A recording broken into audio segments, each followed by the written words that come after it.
barnaamijkeennan waxaynu ku soo bandhigaynaa cadaymihii culimada caafimaadku ku ogaadeen in haddii roodhida la geliyo tallaagada qaboojiyaha ay isu beddelayso shay sun ah oo heer dhimasho sababi kara.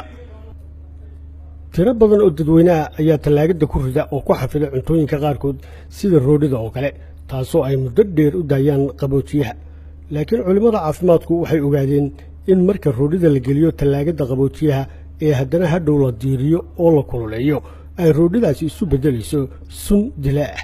taasina waxaa sababaya habka roodhida loogu keediyey tallaagada oo ah inay dadku ku ridaan oo ku xidhaan baco iyo kiishash balastika. kiishashka balastikada oo raad ku yeelanaya marka lagu xidho cunto diiran, kadibna si degdeg ah loogu dhex dhigo tallaagada qabow.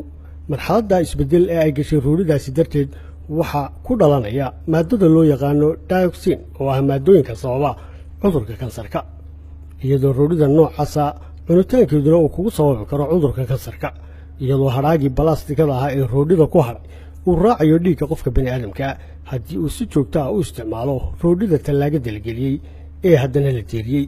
dhammaantoodna waxa ay yihiin kuwo kugu sababi kara dhibaatooyin caafimaad oo hadidi kara noloshaada.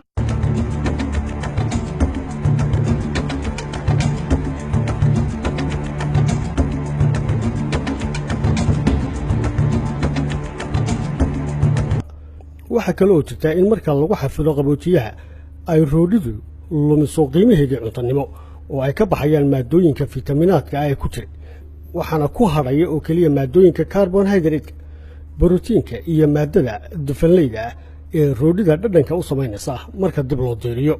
bahda caafimaadkuna waxay kula talinayaan dadka roodhilayaasha iyo bulshada isticmaashaba inay roodhida diiran ku duubaan oo keliya warqadaha aluminiyamka.